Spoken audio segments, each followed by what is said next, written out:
جو ایک بار سر جھکاتا ہے وہ ہر بار مرتا ہے جب وہ ایسا کرتا ہے۔ یہ الفاظ ہیں جیوانی فالکونی کے، ایک ایسا شخص جس نے اپنی جان کی پرواہ کیے بغیر سچائی کے ساتھ کھڑا ہونا پسند کیا لیکن کبھی جھکا نہیں۔ یہ کہانی ہے سسیلین مافیا کے خلاف ایک ایسے شخص کی جسے آج بھی بہادری کی علامت مانا جاتا ہے۔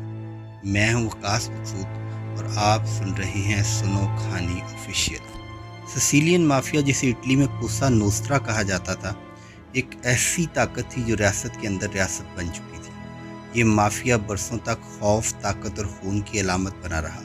اس مافیا کے خلاف اٹھنے والی ہر آواز کو ہمیشہ کے لیے خاموش کروا دیا جاتا تھا۔ سیاستدان، پولیس، عدلیہ اور صحافی، یہ لوگ یا تو مافیا کے ساتھ وابستگی کی وجہ سے دب جاتے تھے یا پھر طاقت اور خوف سے ان کو خاموش کروا دیا جاتا تھا۔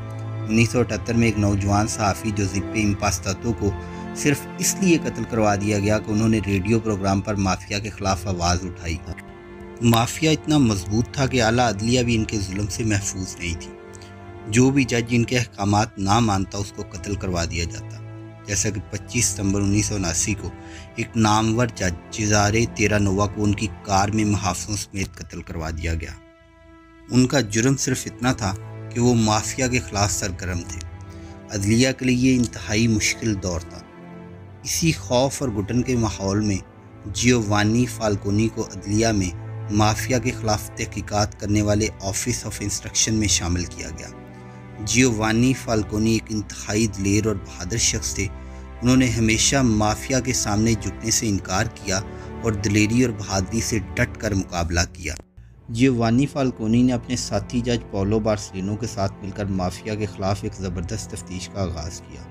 مافیا نے دونوں ججز کو کئی دفعہ دھمکایا، یہاں تک کہ جیوانی فالکونی پر قاتلانہ حملے بھی کروائے گئے، لیکن وہ ایک لمحے کے لیے بھی پیچھے نہیں ہٹے اور انتہائی دلیری کے ساتھ مافیا کے خلاف تحقیقات کرتے رہے۔ یہ ان دونوں کی انتھک محنت کا نتیجہ تھا کہ 6 سال بعد جیوانی فالکونی اور پاولو بارسلینو نے 1986 میں دنیا کا سب سے بڑا مقدمہ قائم کیا، جسے مافیا کے خلاف ایک بہت کامیاب مقدمہ تصور کیا جاتا ہے۔ اسی مقدمے کو بعد میں میکسی ٹرائل کا نام دیا گیا۔ میکسی ٹرائل کے لیے ایک جزیرے پر خصوصی عدالت تعمیر کروائی گئی، جس کی دیواریں مضبوط کنکریٹ سے بنائی گئیں اور عدالت کے کٹہرے لوہے کی مضبوط سلاخوں سے تیار کروائے گئے۔ اس عدالت میں غیر معمولی حفاظتی انتظامات کیے گئے۔ حفاظتی انتظامات کے لیے جدید ترین ٹیکنالوجی کا استعمال کیا گیا۔ اس عدالت کو بعد میں بنکر کورٹ کا نام دیا گیا۔ میکسی ٹرائل اس لیے بھی ایک غیر معمولی عدالت سمجھی جاتی ہے کہ یہ تاریخ کی وہ پہلی عدالت تھی جس میں اتنی بڑی تعداد میں مافیا ممبران کو ایک ہی وقت میں کٹہرے میں لا کے کھڑا کر دیا گیا۔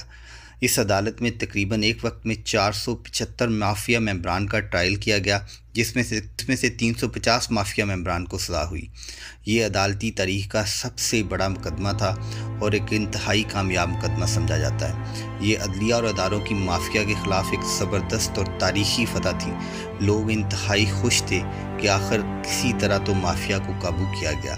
جیوانی فالکونی اور پاولو بارسلینو کو بہت زیادہ پذیرائی ملی، لیکن ان کی یہ خوشی زیادہ دیر تک برقرار نہ رہ سکی۔ میکسی ٹرائل کے فیصلے کے کچھ دیر بعد ہی ایک متنازع جج کوراڈو کارنیویلے کو سپریم کورٹ کا سربراہ بنا دیا گیا۔